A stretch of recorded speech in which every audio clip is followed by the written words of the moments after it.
Hello everyone, welcome to education candle. आज की video में हम मैथमेटिक्स 1 में यूनिट 2 का एक इंपॉर्टेंट टॉपिक पार्शियल डिफरेंशिएशन को कवर करने वाले हैं, जिसमें हम देखेंगे कैसे इजी वे में इस तरह के क्वेश्चन को हम सोल्व करेंगे। और क्वेश्चन इंपॉर्टेंट है, 10 मार्क्स का आपके एग्जाम में आता भी है। सबसे पहले मैं आपको बता देता हूँ अंडरस्टैंडिंग इसकी। अभी तक आपने जो डेरिवेटिव्स किए हैं वो आपने एक इंडिपेंडेंट वेरिएबल किया है, यानी कि y बराबर एफ एक्स का फंक्शन अगर आपको गिवन है तो उसी का ही आपने डेरिवेटिव किया है अभी तक। अगर आपके पास ज़्यादा इंडिपेंडेंट वेरिएबल्स आ गए किसी फंक्शन में, तब उस टाइम पे आपका डेरिवेटिव निकलता है पार्शियल। ठीक है, तो उससे पहले सबसे पहले इसका डेफिनेशन देख लेते हैं हम। डेफिनेशन कैसी है? डेफिनेशन कहते हैं consider a function z of two or more independent variables. मतलब कि अभी तक आपने z नाम का जो फंक्शन है उसमें आपका एक इंडिपेंडेंट वेरिएबल होता था जिसका आप डेरिवेटिव करते थे। ठीक है, लेकिन आपकी बार क्या होगा, आपके एक से ज़्यादा इंडिपेंडेंट वेरिएबल हो जाएंगे। तो वही कह रहा है, z of two or more independent variables, then partial derivative of the function z with respect to any one of the independent variables is the ordinary derivative of z with respect to that variable, treating all other variables as constant। इसको थोड़ा सा easy way में समझते हैं। For example, आपको एक z function, अगर मैं पहले की बात करूं तो आपको पहले गिवन होता था z फंक्शन एक सिंगल इंडिपेंडेंट वेरिएबल के टर्म्स में। ठीक है, जिसका आप नॉर्मली एक ऑर्डिनरी डेरिवेटिव आप निकाल लेते थे और आपका आंसर आ जाता था। ठीक है, लेकिन अब क्या होगा, अब आपको z नाम का जो फंक्शन होगा वो आपका एक से ज्यादा इंडिपेंडेंट वेरिएबल्स के साथ गिवन होगा, यानी कि एक्स वाई का फंक्शन होगा। अब आपको क्या करना है, इसका डेरिवेटिव करना है, लेकिन वो डेरिवेटिव कहलाएगा आपका पार्शियल डेरिवेटिव। अब पार्शियल डेरिवेटिव क्यों कह रहे हैं? क्योंकि अगर मैं इसको x के रेस्पेक्ट में डेरिवेट करता हूं तो आपका y कांस्टेंट रहेगा, अगर मैं इसको y के रेस्पेक्ट में डेरिवेट करता हूं तो आपका x कांस्टेंट ट्रीट होगा। तो वो लास्ट लाइन में वो ऐसे कह रहा है कि treating all other variables as constant. ठीक है, अगर आप किसी वेरिएबल के रेस्पेक्ट में करते हो तो वो तो आपका काउंट होगा, लेकिन जितने भी आपके अदर वेरिएबल्स होंगे वो आपके एज अ कांस्टेंट ही ट्रीट होंगे। क्लियर है ये चीज? अब ये उसका रिप्रेजेंटेशन होता है, वो आपको रिप्रेजेंटेशन नॉर्मली आप जानते होंगे कि अगर मैं डेरिवेटिव 1 निकाल रहा हूं तो उसको मैं, या फिर आप कह सकते हो अगर मैं z x के रिस्पेक्ट में डेरिवेट कर रहा हूं तो इसको हम इस तरीके z x की लिख सकते हैं, यानी कि हमने क्या करा, इस z फंक्शन का डेरिवेट किया इसको x के रिस्पेक्ट में। अगर इसका डबल डेरिवेटिव कर दूं x के ही रेस्पेक्ट में तो इसको हम इस तरीके से रिप्रेजेंटेशन कर सकते हैं। हम इसका रिप्रेजेंटेशन बता रहा हूं, इसका ये क्वेश्चन में आप कंफ्यूज ना हो जाओ। ठीक है, तो इसी तरीके से हम लिख सकते हैं इसको, या फिर आप लिख सकते हो अगर यहाँ पे z की जगह f फंक्शन आ गया तो आप इसको f x x करके लिख सकते हो। तो ये कुछ रिप्रेजेंटेशन है, इसको आपको ध्यान रखना है अपने क्वेश्चंस में। तो इसके लिए सबसे पहले हम इसके क्वेश्चन देख लेते हैं, इजी क्वेश्चन, देन एक इंपॉर्टेंट क्वेश्चन की तरफ मूव करेंगे। ठीक है, तो ये क्वेश्चन आपको गिवन है। क्वेश्चन आपका इसी तरीके से पूछा जाएगा, प्रूफ करने के ज्यादा क्वेश्चन आते हैं इसमें। इफ z आपका फंक्शन दे रखा है, दो इंडिपेंडेंट वेरिएबल है आपके पास x and t, f x plus C t, c आपका कॉन्स्टेंट है, देन एक और फंक्शन है plus 5x minus C T. ठीक है, आपसे प्रूफ करने के लिए आपको बोल रहा है वो, show that del square Z over del T square, यानी कि z का डबल डेरिवेटिव अगर मैं कर दूं पार्शियली, एक चीज का ध्यान रखना, रिप्रेजेंटेशन जो होता है पार्शियल डेरिवेटिव्स का वो डेल के रूप में होता है, नॉट डी। ठीक है, अगर आप ऑर्डिनरी डेरिवेटिव्स करोगे तो उसमें आप लिखते थे डी स्क्वायर, डी क्यूब, इस तरीके से। ठीक है, तो ये भी चीज ध्यान रखने की है। यहाँ पे आपके डेल है तो ये डेल रिप्रेजेंटेशन दिखा रहा है कि आप इस फंक्शन का पार्शियल डेरिवेटिव कर रहे हो। तो पार्शियल डेरिवेटिव आपने क्या, 2 टाइम्स टी के रेस्पेक्ट में z का, वो इक्वल टू आना चाहिए आपके c square constant into double derivative of partial x के रेस्पेक्ट में z फंक्शन का। तो ये आपको शो करना है, प्रूफ करके दिखाना है। तो इसके लिए सबसे पहले हम देख लेते हैं, आपको पहले ये टर्म कैलकुलेट करने है, ये और उसकी सी की मल्टीप्लाई करनी है कि आप इसको, इसके लिए सॉल्यूशन करते हैं सॉल्यूशन। तो सबसे पहले हम क्या करते हैं, इस टर्म की वैल्यू को कैलकुलेट करते हैं। तो गिवन है आपको z बराबर F x plus C T plus 5x minus C T. ठीक है, अब आप क्या करोगे, इसका एक बार t के रेस्पेक्ट में डेरिवेट कर दो, derivate with respect to t। ठीक है, इसको पार्शियल डेरिवेटिव करोगे आप, पार्शियल डेरिवेटिव कर रहे हो आप इसका विद रेस्पेक्ट टू t, तो del z over del t। ठीक है, देन क्या आएगा, इसका f का हो जाएगा आपका f डैश, क्योंकि एक बार डेरिवेटिव कर रहे हो तो आपका सिंगल डैश आया, देन आपका x प्लस सी टी। आप क्योंकि जो आपके अंदर की टर्म है उसका एक बार और होगा, तो x तो 0 हो जाएगा। 0 क्यों हो रहा है x? क्योंकि आप t के रेस्पेक्ट में कर रहे हो, c इंटू टी, टी का 1 हो जाएगा तो आपके पास वैल्यू इसकी बचेगी, आपके पास वैल्यू बची c। क्लियर? देन प्लस इस फंक्शन करोगे आप तो 5 फंक्शन है तो इसका भी हो जाएगा 5 डैश, अगेन x माइनस सी टी, और इस अंदर वाले टर्म का अगेन होगा तो माइनस सी आपकी बार आपके पास वैल्यू बचेगी। ठीक है, इक्वल टू, इसको अच्छे से लिख लेते हैं, f डैश x प्लस सी टी, आपका c कॉन्स्टेंट बाहर है, माइनस ये वाला c 5 डैश x माइनस सी टी। तो आपके पास इसकी वैल्यू आ गई। अब क्या करोगे आप, इसका अगेन डबल डेरिवेटिव कर दो, अगेन इसका डेरिवेट कर दो इसको t के ही रेस्पेक्ट में, क्योंकि आपके पास ये टर्म ही बोली थी ना उन्होंने, डबल डेरिवेटिव ऑफ टी। तो इसको दोबारा से करते हैं इसका partial derivative second times T की ही रेस्पेक्ट में। तो आपके पास वैल्यू आएगी, आप करोगे तो ये आएगा आपके पास एफ डबल डैश, क्योंकि सी तो कॉन्स्टेंट है, सी तो ऐसे ही रहेगा। एक्स प्लस सी टी करोगे तो एक्स प्लस सी टी ही आएगा अंदर, सी टी का दोबारा करोगे तो ये सी टर्म बचेगी, तो मैं डायरेक्ट लिख रहा हूँ तो सी स्क्वायर हो जाएगा, पहले से सी अवेलेबल तो सी स्क्वायर हो जाएगा। ऐसे यहाँ पर माइनस सी बचेगा तो माइनस माइनस प्लस हो जाएगा, ये हो जाएगा सी स्क्वायर, फाइव का डबल डैश हो जाएगा, देन आपका एक्स माइनस सी टी। क्लियर है, ये हो गया। अब क्या करोगे, एक टर्म तो आपने कैलकुलेट कर लिया है, अब आप पार्शियल डेरिवेटिव करोगे इसका विद रेस्पेक्ट टू एक्स। अब आप क्या करोगे, एक्स रेस्पेक्ट में करोगे, तो एक्स के रेस्पेक्ट में निकाल लो। तो जब आप इसका एक्स रेस्पेक्ट में करोगे तो del z over del x equal to f x plus C T.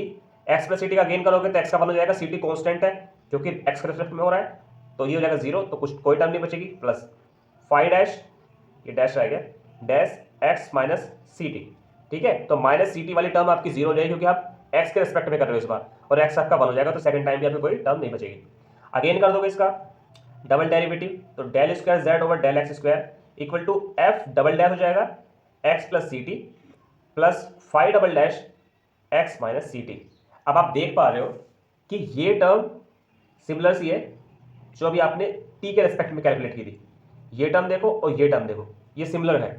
अगर मैं ऐसे सी स्क्वायर कॉमन निकाल लूँ, इसको मैं इक्वेशन दे देता हूँ, फॉर एग्जाम्पल ए, और इसको देता हूँ बी, तो from equation A, equation A से मैं क्या कर रहा हूँ, del square Z over del T square, इसी में से मैं सी स्क्वायर कॉमन निकाल रहा हूँ, और आपके पास वैल्यू बचेगी f double dash x plus C T plus five double dash x minus सी टी, ये टर्म बचेगी। ठीक है, अब आप क्या करोगे, from equation B put value of the term, जो भी आपको टर्म है गिवन है इसकी वैल्यू को आपको इक्वेशन बी से उसकी वैल्यू को रखना है। तो del square Z over del T square equal to c square आपका ऐसे ही है, इक्वेशन बी में आपका इस टर्म की वैल्यू आई थी del square Z over del x square, तो इसकी जगह मैं लिख सकता हूं del square Z over del x square. Clear है, तो आपसे उन्होंने यही प्रूफ करने के लिए बोला था, यही आपको शो करके दिखाना था प्रूफ। क्लियर, अब इसका एक क्वेश्चन और देखते हैं, जो चलिए सेकंड क्वेश्चन देखते हैं इसका। सेकंड क्वेश्चन में उसने बोला है आपसे कि इफ z बराबर एक फंक्शन है आपका z x और y का, x की पावर y प्लस y की पावर x, वेरीफाई करना है आपको del square z over del x del y equal to del square z over del y del x। Representation ध्यान से देखना आपका, अगर डेल x यहाँ लिख रहा है और डेल y उसको राइट साइड पे लिख रहा है, तो इसका सिंपल सा मतलब ये है कि z का सबसे पहले डेरिवेटिव हुआ होगा पार्शियली x के रेस्पेक्ट में देन y के रेस्पेक्ट में, और इसमें क्या हुआ होगा, z का सबसे पहले डेरिवेटिव हुआ है y के रेस्पेक्ट में देन x के रेस्पेक्ट में, इस चीज का ध्यान रखना।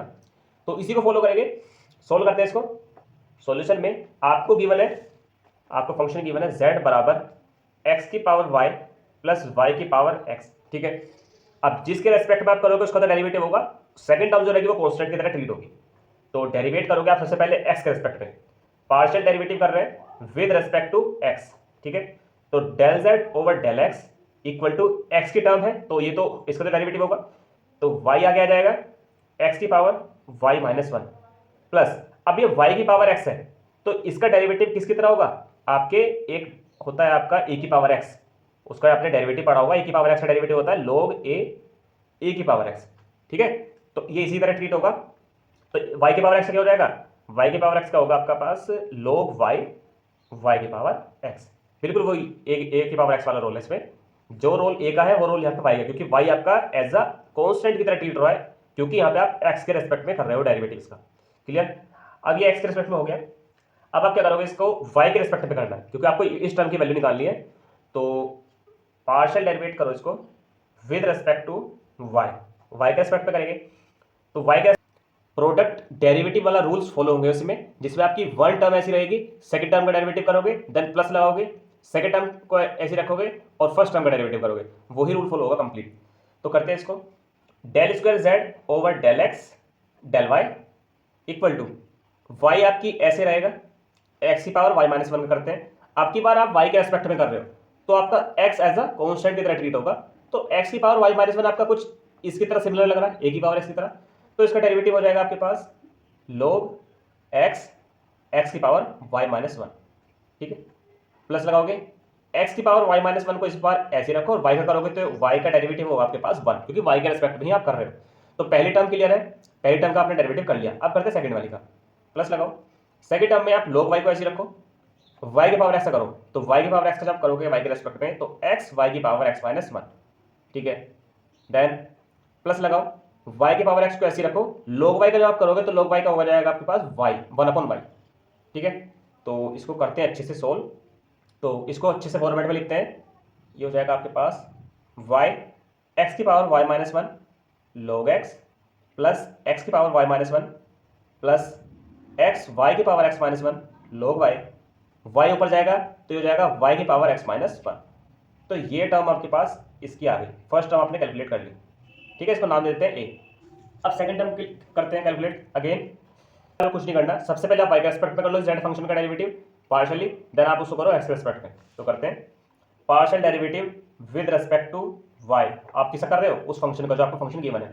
तो del z over del y equal to, तो y के रेस्पेक्ट में आप कर रहे हो इसको, तो ये हो जाएगा आपके पास, क्योंकि ये फंक्शन आपको गिवन है, y के रेस्पेक्ट में करोगे तो x की पावर y है, x कांस्टेंट की तरह ट्रीट होगा, तो a की पावर x वाला रोल लगेगा इस पे, देन आपका y की पावर x का अलग तरीके से होगा। तो ये हो जाएगा आपके पास log x की power y plus x y की पावर x माइनस 1, क्लियर। अब ऐसा करते हैं हम x के रेस्पेक्ट में विद रेस्पेक्ट टू x, क्योंकि y के रेस्पेक्ट में कर लिया, अब x के रेस्पेक्ट में करते हैं, del square z over del y del x equal to वही प्रोडक्ट डेरिवेटिव वाला रूल, log x को आप ऐसे रखोगे, x की पावर y का करोगे तो हो जाएगा y x की power y minus 1 plus x की पावर y को ऐसे रखोगे, log x का करोगे तो हो जाएगा 1/x, क्लियर। प्लस लगाओ, x को ऐसे रखो, y की पावर x माइनस 1 करोगे तो हो जाएगा log y x की पावर log y की पावर x माइनस 1, देन आप प्लस लगाओ, y की पावर x माइनस 1 को ऐसे रखो, x का करोगे तो हो जाएगा 1। ये ध्यान रखना है कौन सा लगाया मैंने, ये रूल लगाया a की पावर x का डेरिवेटिव, वो वाला रूल लगाया इसमें, ठीक है। इसको अच्छे से फॉर्मेट में लिख लो, del square z over del y del x equal to y x की power y minus 1 log x plus ये आपका x ऊपर जाएगा तो ये बन जाएगा x की power y minus 1 plus x y की power x minus 1 log y, then आपका प्लस y की पावर x माइनस 1। तो आप देख रहे हो, अगर आप इसको इक्वेशन डी मान लेते हैं, अब आप इनको सिमिलरिटी देखो इन दोनों इक्वेशन में, y x की power y minus 1 log x, y x की power y minus 1 log x, ये मैच हो गई, ठीक है। x की पावर y माइनस 1 x की पावर y माइनस 1 ये भी मैच हो गई, ये भी ठीक है। x y की power x minus 1 log y, x y की power x minus 1 log y ये भी मैच हो गई, ठीक है। देन आपका y की पावर x माइनस 1 y की पावर x माइनस 1 ये भी मैच हो गई, तो हैंस आपका प्रूव्ड होगा, ये भी हैंस प्रूव्ड। क्लियर है बच्चों आपको ये पार्शियल डेरिवेटिव, तो यही स्टेप्स आपको फॉलो करने हैं जिससे कि आपका 10 मार्क्स का क्वेश्चन इजीली हो जाएगा। Thank you everyone.